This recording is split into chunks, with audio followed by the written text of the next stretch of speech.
Buenas noches.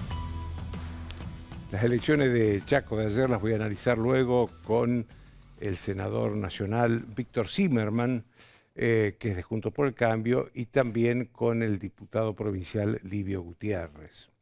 Pero antes quiero decir algo que corre por mi cuenta. Yo creo que la derrota de Capitanich, que es un personaje importantísimo dentro de la estructura del kirchnerismo nacional, ha influido en esa derrota, ha influido mucho la desaparición y supuesta muerte. Hasta que no aparezca el cuerpo no podemos decir que está muerta, pero sí la mayor parte de la certeza es que está muerta, Cecilia Strisowski. A ver, que supuestamente también fue asesinada por el clan Sena, cuyo patriarca, que se llama exactamente, tienen cada nombre, Emerenciano Sena. Emerenciano Sena es un hombre muy parecido a Milagro Sala, lo que era Milagro Sala en Jujuy. Un hombre violento, con muchas posibilidades económicas, rico y muy ligado al poder provincial que lo encarna Capitanich. ¿Es así? Que compartieron ayer la boleta, porque Capitanich, apurado, trató de sacarlo a Sena y a su mujer de la lista, pero lo sacó formalmente, pero no de la boleta, porque no había tiempo de imprimir. La desaparición de Cecilia fue el 1 de junio, hace muy poco tiempo.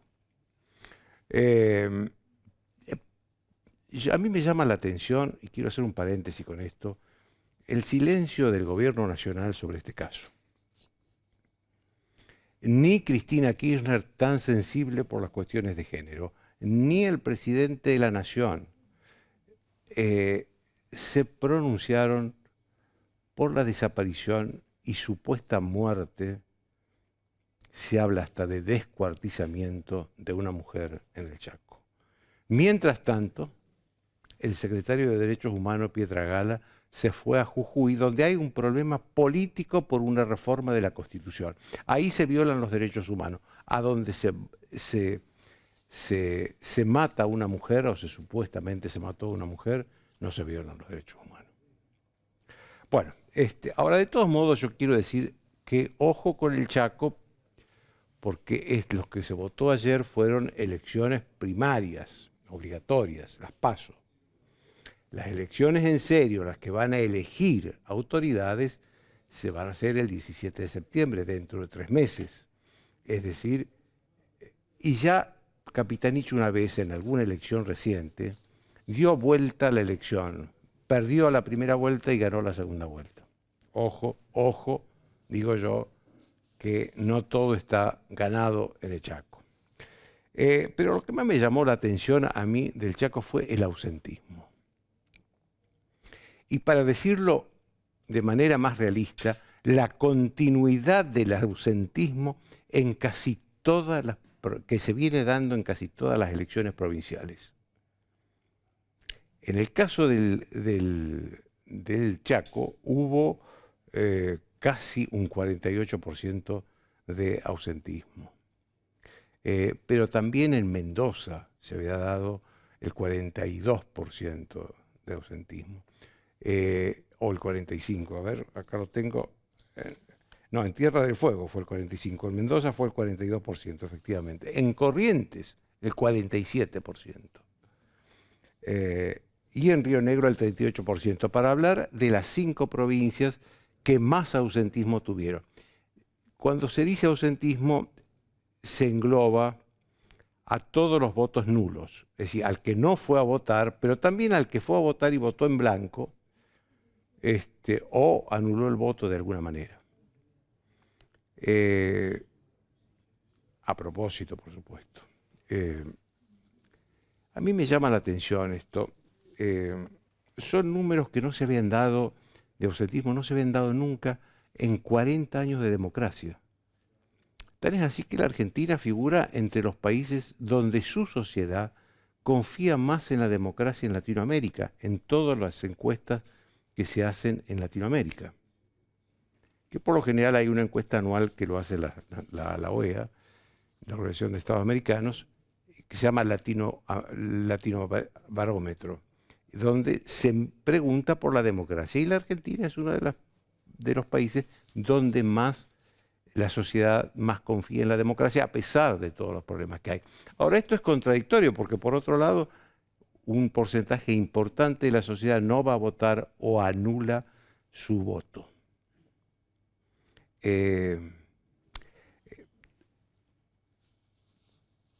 Fíjense que hasta hace poco también hubo un porcentaje importante de la gente que iba a votar a Javier Milei.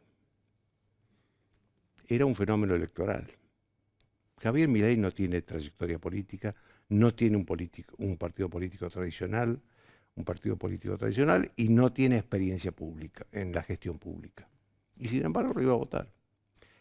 Hablo en pasado, porque las encuestas están señalando que ya no crece tanto Milei, por un lado. Y por otro lado está el dato objetivo de que en todas las elecciones le ha ido muy mal. En la elección de Tucumán nos sorprendíamos porque había sacado menos del 4% con su aliado Ricardo Bussi, hijo del ex dictador de Tucumán, el general Bussi. Pero resulta que ayer en el Chaco sacó menos del 3%, le fue peor que en Tucumán. Y así casi en todas las provincias. Entonces, hay datos objetivos. Está bajando en las encuestas y le va mal en las provincias. Por supuesto que Milei podrá decir, bueno, en las elecciones presidenciales, que son en agosto las primarias y en octubre la primera vuelta, en noviembre la segunda, si hay segunda vuelta, va a estar mi nombre y ahí la cosa va a ser distinta. A lo mejor es así, no lo sé. Pero la verdad que por ahora no le va bien.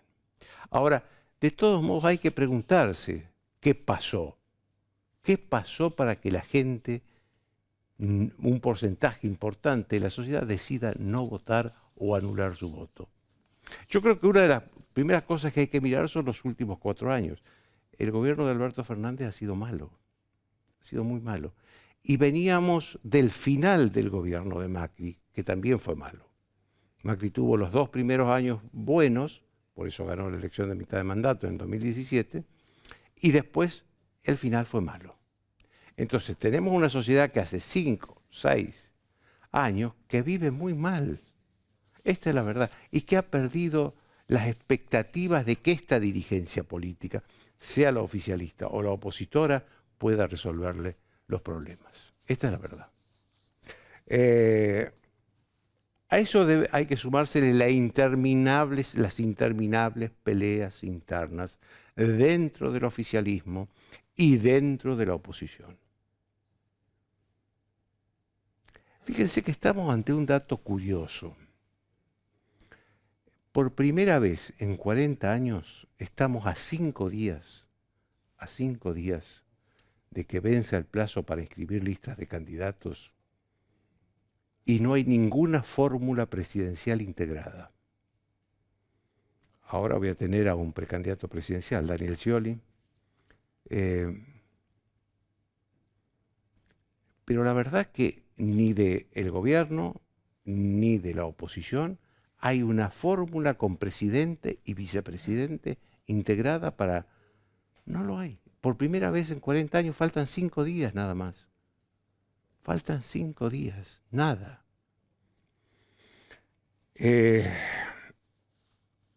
Más aún, no sabemos quién va a ser el candidato de Cristina Kirchner, si es que va a tener uno. Supuestamente yo creo que va a tener uno, lo anunciará mañana o pasado mañana. Por eso quieren que Scioli se baje, hablan en off the record y notan en off the record que debe bajarse de la competencia para que haya un solo candidato que obviamente va a ser el elegido por Cristina Kirchner. En la oposición de Juntos por el Cambio hay un extravío fenomenal.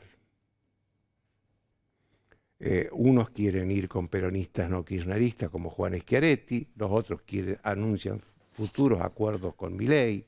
Eso son miradas muy distintas. Yo creo que ahí está faltando un programa no solo económico, sino político integral. Porque la gente se confunde, la gente lo que ve son peleas que ya no es desde espacios confrontados, si peronista o no peronista. Las peleas son entre ellos mismos, los dentro del peronismo, dentro del no peronismo. Y la pelea y la sociedad está sufriendo una inflación insoportable y una inseguridad cada vez peor. No quiere escuchar a los políticos hablar de sus peleas. Después de una breve pausa, Daniel Scioli. Bien, como les dije, Daniel Scioli. Daniel, la primera pregunta. ¿Usted se va a bajar de la candidatura presidencial si Cristina Kirchner lo presiona? Porque todo aparenta que lo va a presionar para que se baje. Pero eso no va a ocurrir. Es una decisión que tengo tomada porque siento una misión. No se va a bajar. Un propósito. Tengo una enorme certeza que a partir de lo que usted escribía en la editorial, la incertidumbre que hay, todas estas peleas internas y todo lo que está ocurriendo en el país, una sociedad altamente sensibilizada, lo que acaba de pasar en Jujuy, lo que pasó, ese desgraciado episodio en la provincia del Chaco. ¿Usted qué opina del Chaco? Porque alguien que sea un funcionario necesito que opine del Chaco. Lo que opino en primer lugar, mi solidaridad a la familia, a los allegados de Cecilia, y esperando que la justicia, con todos los métodos que hay hoy de peritaje, de rastreo, etcétera, dé con la verdad y que se esclarezca este episodio de característica, desaparición de una persona, estamos hablando. Y también lo de Jujuy no es un tema menor, porque eso también marca lo que está en juego de cara al futuro del país. El camino, la violencia... En Jujuy hay una disputa política. Hay una disputa política, pero expresada por una Chaco forma... hay una muerte. Son dos cosas distintas, pero eso muestra la alta sensibilidad que hay. En Jujuy hay un tema de salario docente, como también es uno de los grandes temas nacionales. La mejora del salario, que es el objetivo central que yo tengo en mi programa de gobierno. Bajar la inflación, recomponer ¿Cómo va a bajar la inflación? ¿Cómo se baja la inflación? Se baja la inflación reforzando las reservas. ¿Pero cómo va a reforzar las reservas? Fortaleciendo Argentina, si no siempre volver a empezar.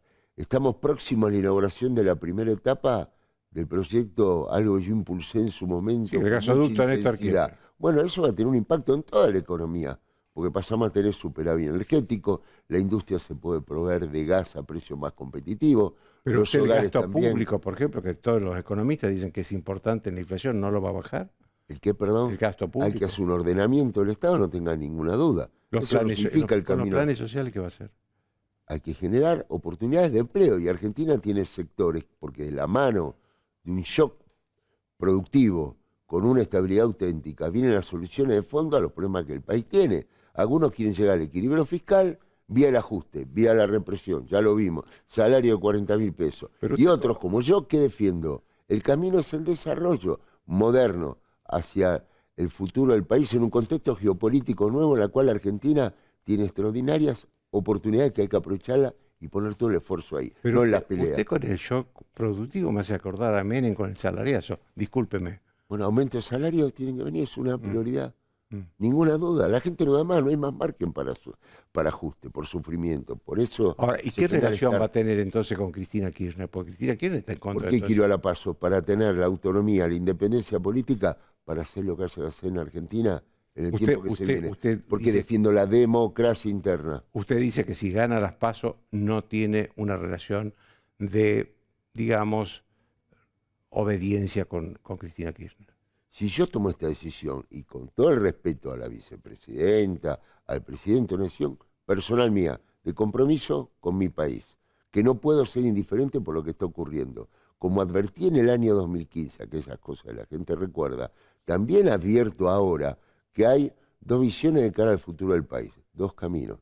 Uno del ajuste, lo que hemos visto también en cuanto a este método de represión, y hay que ir a las cuestiones de fondo, y la cuestión de fondo está en que se mejore el salario y se cree un clima de confraternidad, de convivencia democrática, institucional. Tenemos que salir de esta agenda y proyectar a Argentina otra agenda del futuro. Pero Daniel, déjeme que le pregunte una cosa que usted acaba de decir que es clave, porque lo que está pasando en Jujuy es que cortan rutas y el gobierno reprime para liberarlas. Vamos a la cuestión de fondo. Ahora vamos. ¿Por qué cortar ruta a la gente? No, bueno. Pero porque el salario, 40.000 pesos, puede claro, alcanzar. Pero eso pasa acá en la capital, pasa en la Panamericana, pasa en las autopistas, en la autopista Buenos Aires-La Plata. ¿Qué va a hacer usted ante los cortes? Ir a las cuestiones de fondo. El camino no es la represión. Y ahí disiento con Patricia Bullrich, con la actitud que ha tomado el gobernador Morales, con el apoyo que la Reta le dio a Morales a partir de esto que hemos visto. Separemos las cosas. Una cosa es lo constitucional que se encaró, pero así, eso no lo quiero ver más en la Argentina. Entonces hay que ir a las cuestiones de fondo. La cuestión de fondo es el salario. La gente tiene trabajo, pero no llega a fin de mes. Y la inflación, que es ese flagelo que tenemos que buscar los puntos de encuentro, de acuerdo y un ordenamiento del macroeconómico del país que nos lleve a una baja de la inflación, que nos lleve a una baja de la tasa de interés, al fortalecimiento de la reserva vía incentivo a la repatriación de capitales y exportar más. Yo lo demostré con Brasil. Ahora, cómo se hace, y con un gobierno como Bolsonaro. Déjeme que le pregunte una cosa. Sí. ¿Por qué la gente va a confiar en su independencia con respecto de Cristina? Si usted fue durante 8 años gobernador con Cristina de presidenta, y después aceptó que ella le pusiera al vicepresidente, que le pusiera al candidato a gobernador de la provincia de Buenos Aires. La vida es un aprendizaje. Usted no tuvo experiencia que le han generado aprendizaje. Eso fue un aprendizaje de que no quiso saber más nada. Es un aprendizaje, es autocrítica. Lo mío no es contra nadie, ni mucho menos contra Cristina. Lo mío es a favor del país. Es eso. Lo mío es democrático, no es estas peleas que no conducen a nada. Dígalo claramente, ¿por qué la gente le va a creer al mismo candidato que en el 2015 aceptó todas las imposiciones de Cristina? Pero ahí está la PASO ahora. Y la PASO soy yo. El candidato de Daniel y Scioli.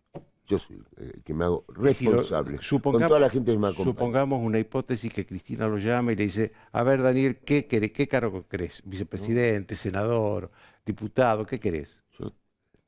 Yo tengo trabajo. Tengo un trabajo que ha sido un desafío en el cual he podido demostrar toda mi experiencia, reconstruir la relación con Brasil. Y estoy preparado y sé lo que hay que hacer y sé por dónde hay que ir y sé con quiénes llevarlo adelante. No tengo ninguna duda y sé lo que está buscando el país del próximo presidente. Y yo creo que es el presidente que logre esa unidad nacional de la cual tantos hablan. Un presidente que ponga el foco en el desarrollo productivo, en las cosas que hay que poner y que dé tranquilidad a la sociedad que está totalmente alterada. Y tiene razón, que atienda los problemas de la clase media. Usted representa al gobierno de Alberto Fernández, que es el que tiene la situación de inflación que tiene. Perdón, en todo caso son los ministros que tienen responsabilidad más ejecutiva de la que tengo yo. Yo soy un embajador. ¿Qué digo con sentido común? Cuando algunos dicen, acá hay que destruir todo, dinamitar todo, yo digo, acá hay que construir sobre lo construido. O las 110.000 viviendas, o el gasoducto se termina la primera etapa, o la inversión en ciencia y tecnología, o los empleos que se han generado, o no se han generado trabajo. Ahora hay otro problema, o las industrias que se han abierto las persianas. Pero yo defiendo eso, el trabajo. Que le aclare una cuestión que es importante. El embajador político que es usted, representa al presidente de la Nación, no a los ministros ni al gobierno, al presidente de la Nación. Pero yo no tengo responsabilidades ejecutivas en el gobierno. Mi responsabilidad, mi misión, ¿cuál es? Que como usted bien dice, Joaquín, soy el hombre del presidente para un objetivo claro, reconstruir la relación con Brasil. Lo logré. Récord de comercio bilateral de los últimos 9 años. Había que conseguir energía. Lo conseguí. Había que conseguir financiamiento para la segunda etapa del gasoducto. La conseguí. Había que resolver todos los problemas de la economía regional que no podían exportar a Brasil. Lo conseguí. Porque yo mismo me puse ahí a vender a los supermercados, creé 14 cambios de industria y comercio binacional. Y ahora con Lula, un acuerdo de integración profunda que está generando un impacto importante en todo lo que necesitamos en este contexto de crisis y la globalización. Tenemos que fortalecer la región, la integración Ahora, regional. ¿usted cree que un gobierno, supongamos que usted gana las PASO, Sí. usted está convencido que va a ganar las Sí. PASO, y no importa No, quién estoy sea el convencido, candidato, no importa que que sea, esta vez, no importa quién actuando sea el como estoy contrincante. actuando, Si es, voy a ser el próximo presidente argentino. está bien.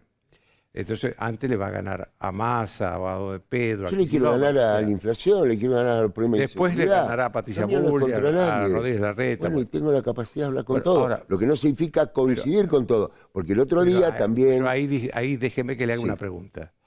¿Usted cree que esta sociedad puede votar a un gobierno? Porque usted va a representar al gobierno.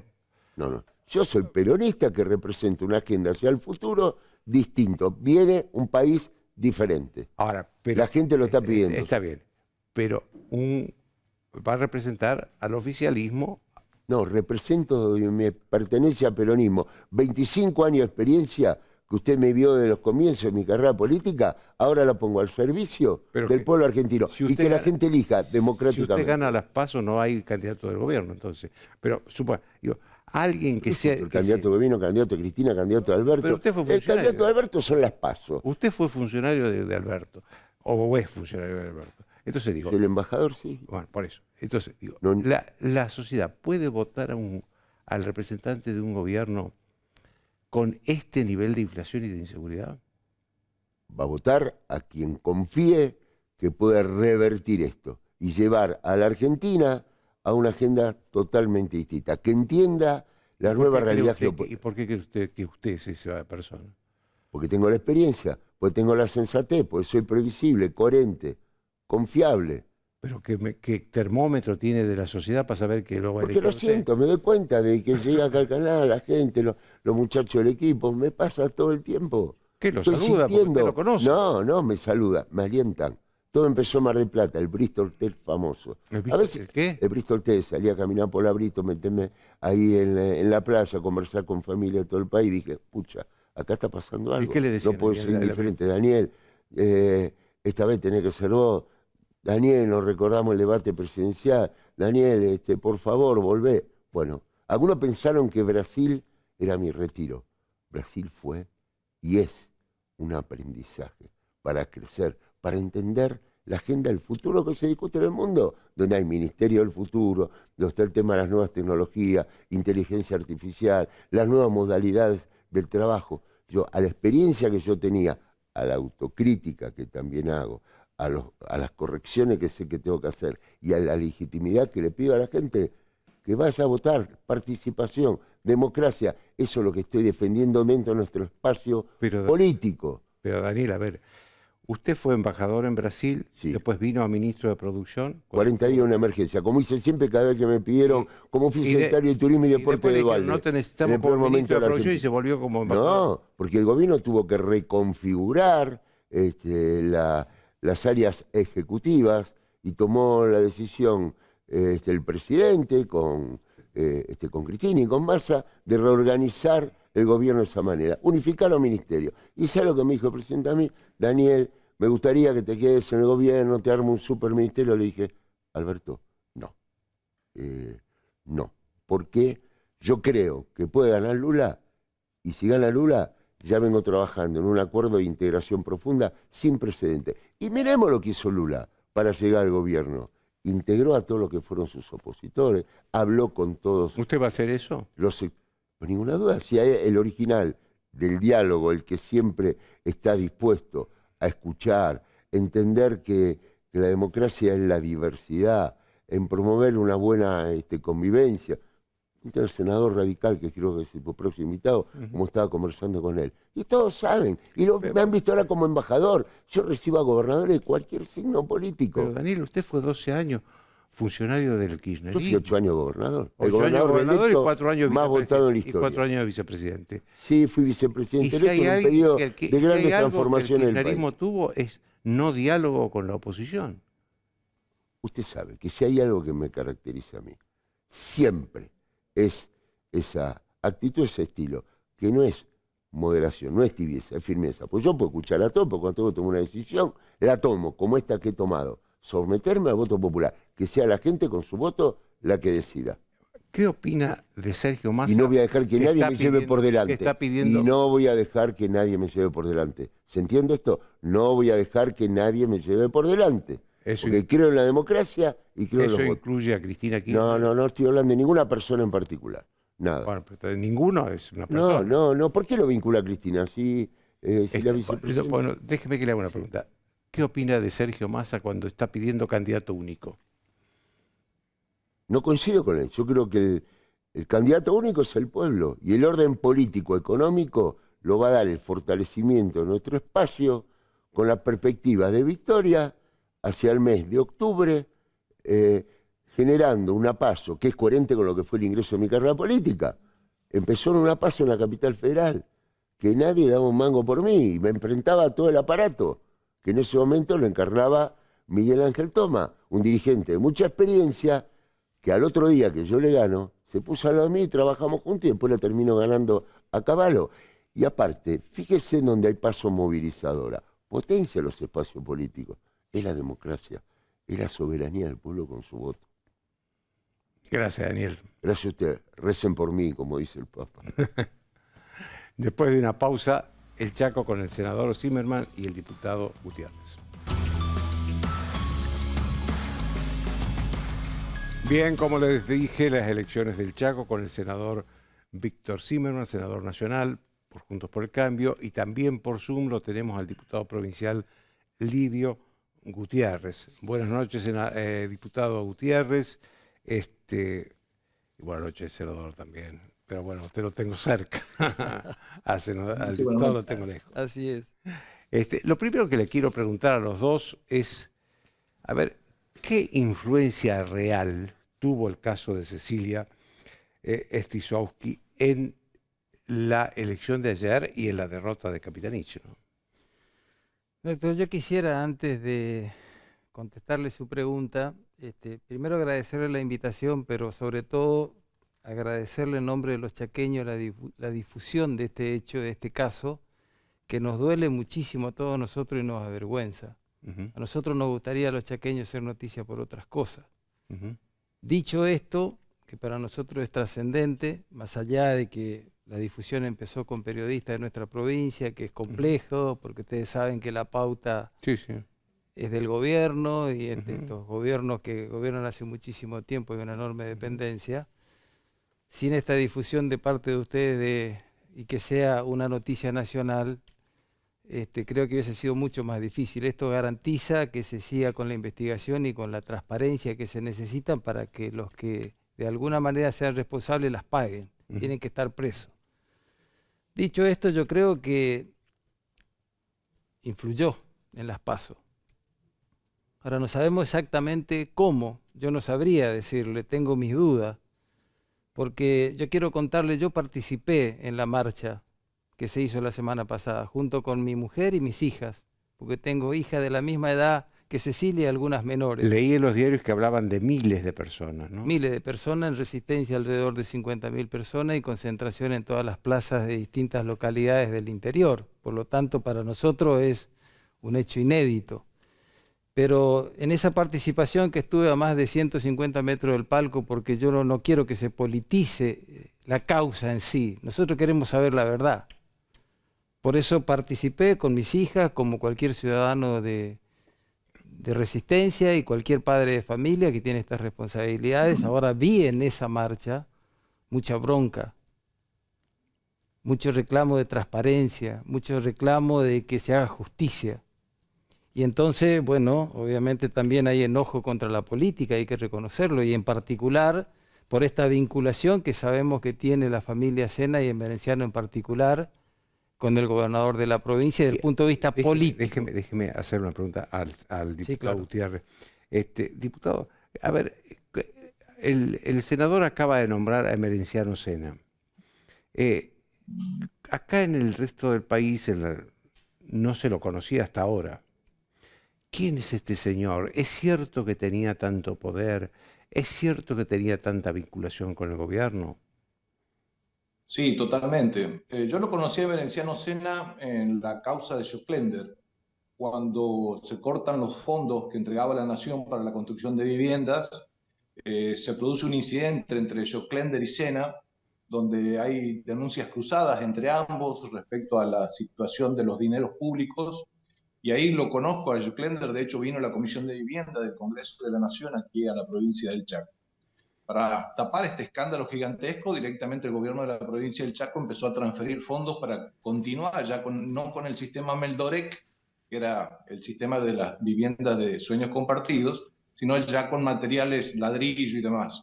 Ahí lo empecé a conocer y bueno, después el crecimiento durante la gestión de Capitanía y de Sena fue exponencial, es decir, después ya barrio propio, escuelas propias, natatorios propios, centros de salud propio, y la verdad que esto depende exclusivamente del dinero público, no es que él genera una actividad privada que sostenga la cantidad de dinero que se le da a él por día. Entonces, desde el punto de vista del kirchnerismo, lo de Emerenciano es muy parecido en todo el país, donde hay multimillonarios piqueteros o jefes de esta situación, donde en la declamación de que luchan por los pobres, se enriquecen total y absolutamente. Usted imagine que Emerenciano recibe dinero vía Ministerio de Educación a través de los maestros y no maestros, algunos no siquiera son profesores, ni siquiera él, en las escuelas que él administra de gestión social. Hemos pedido más de 7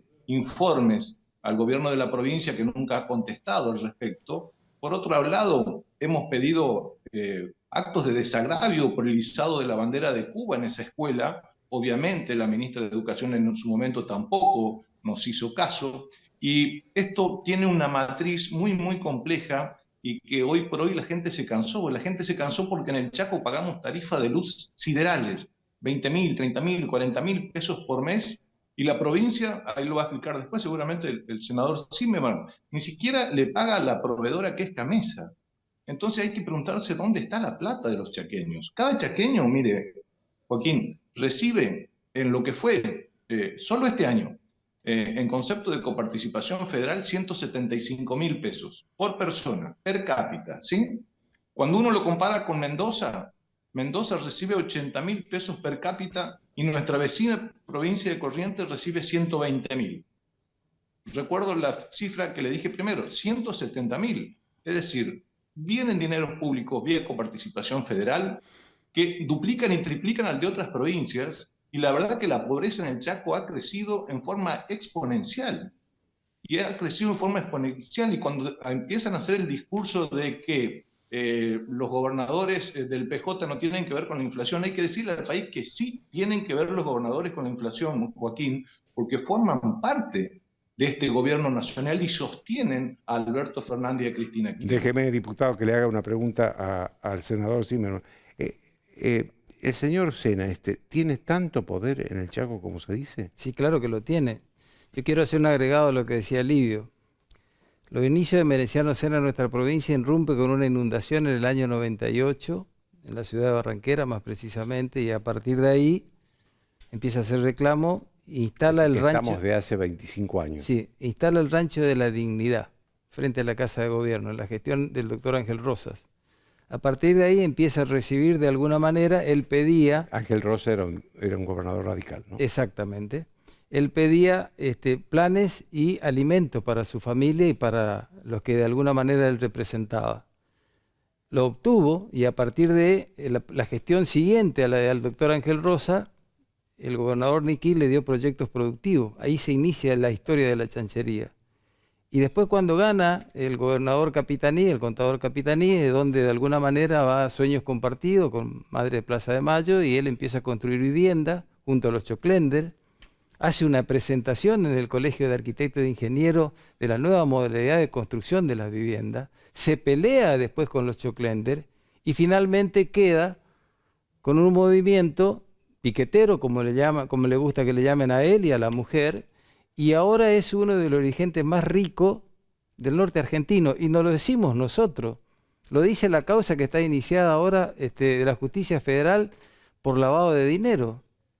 Mire, Joaquín, nosotros hicimos algunas cosas que tienen que ver con la cuestión de mis facultades. Yo soy senador y soy el representante de mi provincia ante el gobierno federal. Y entonces junto a otros senadores reiteramos pedidos de informe que quiero agradecer públicamente a senadores de todo el país que me acompañaron, para que de alguna manera nos informen por qué se manda tanta plata al Chaco con tanta discrecionalidad y cuántos son los fondos. Porque el Chaco no tiene un problema de recursos. Pero, el diputado Gutiérrez decía recién que no le pagaba a Camesa y le están cobrando tarifas enormes. Bueno, entre los pedidos de informe que le hicimos, que le reiteramos permanentemente desde que yo soy senador, voy por el 4º año, al jefe de gabinete. Esa plata? Bueno, esto es lo que obviamente hay que investigar. De todas maneras se sabe que inclusive Marcela Acuña, que es su esposa, estando detenida, sigue recibiendo transferencias de fondos a sus fundaciones. Esto está dentro del expediente, ahora. Y entre los pedidos de informe que le hicimos al jefe de gabinete, que lo hacemos en el ámbito de la política nacional, usted sabe que va a rendir la gestión cada tanto a senadores y diputados por una cuestión constitucional. Yo le pregunté cosas de la nación y le pregunté cosas de la provincia. Esto que dice de la luz. En la gestión anterior, nosotros siendo opositores, acompañamos al gobernador Pepo acá a Casa Rosada porque Camesa amenazó que no iba a cortar la luz porque no se pagaba. Después los diputados, entre los que estuvo Livio Gutiérrez, votaron una ley específica para pagar la ley en origen, que es la que produce, SECHEP es la empresa estatal que distribuye.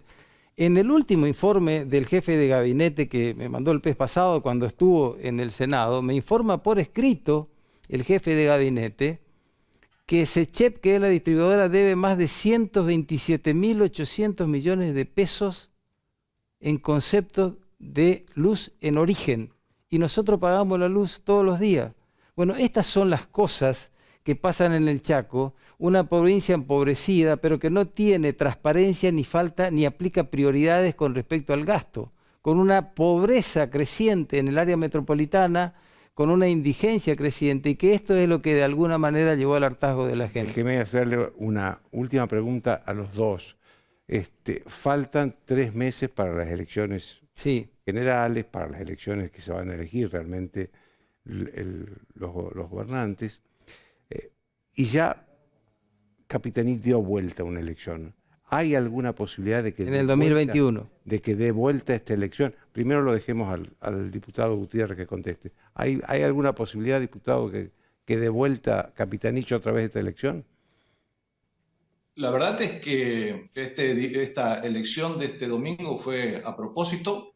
Capitanich había intentado tumbar las elecciones de este año, el año pasado, a través de una ley absolutamente ilegal, que tuvimos que ir a la justicia de la provincia para que se reinstauren las PASO, y eligió el Día del Padre, un feriado largo, a los efectos de que mucha gente no haya estado en su casa.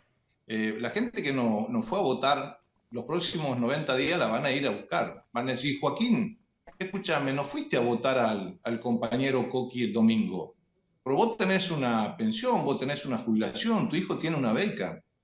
Te esperamos en septiembre y no te olvides de nosotros, porque llevan las planillas de los fiscales con los ausentes y esta intimidación la hacen permanentemente. Entonces, desde ese punto de vista vamos a tener que trabajar y decirle a la gente que esos beneficios que puede llegar a tener por la situación social tan compleja que vive la provincia no son de Capitaní, son de la gente, son del pueblo, que está poniendo dinero a través de sus tributos para poder sostener esta situación tan complicada. Y hay que generar empleo, Joaquín. Necesitamos una provincia que genere empleo. De 1 millón de chaqueños, solamente hay 100.000 empleos privados en la provincia del Chaco. 100.000 empleos privados registrados, el 10% nada más. Tenemos 200.000 asignaciones universales por hijo, 200.000 jubilaciones, 80.000 empleados públicos, 35.000 pasivos jubilados públicos. Entonces, la verdad es que el Estado es demasiado fuerte y como el kirchnerismo, para ellos el Estado es el partido, de esa forma van a presionar muy fuerte. Tenemos esperanza. Creo que la gente va a votar un cambio definitivamente. Gracias, diputado. Senador. Bueno, ¿Puede cambiarlo o no? Yo creo que sí, que puede pasar, por supuesto. En política nosotros hasta acá no ganamos nada, simplemente pudimos establecer quiénes son nuestros candidatos, nosotros fuimos a pasos. Capitaní y el resto de los candidatos gobernadores, tanto Pepo como Ivanov como el intendente actual Gustavo Martínez, solo ratificaron, digamos, su candidatura. Pero nosotros vamos a trabajar para que esto no suceda, porque el Chaco necesita fundamentalmente un cambio. El Chaco no es una provincia pobre, es una provincia mal administrada, está empobrecida. Y yo quiero, como palabras finales, Joaquín, decirle que yo soy optimista, que yo no me creo este mensaje generalizado en que no vamos a salir. La Argentina y nuestra provincia tiene la posibilidad hoy en el contexto internacional de producir lo que quiere el mundo, que tiene que ver con elementos y con energía, y tiene talento, y tiene nanotecnología, y estamos exportando conocimiento. Ahora hay que ordenar las cuentas, hay que establecer prioridades y administrar con decencia y transparencia. Esto es lo que tenemos que recuperar en la Argentina y en particular en mi provincia. Por lo tanto, yo soy muy optimista. Quiero dejar este mensaje de decirle fundamentalmente a los jóvenes que no se vayan, que se queden, que tenemos oportunidad y que participen en política si es posible. Si es en el radicalismo, mejor, pero que participen en política porque tenemos la responsabilidad de modificar la realidad. Le agradezco mucho, senador. Gracias, diputado Gutiérrez, también por su presencia. Le agradezco muchísimo a los dos. Muy amable. Una pausa.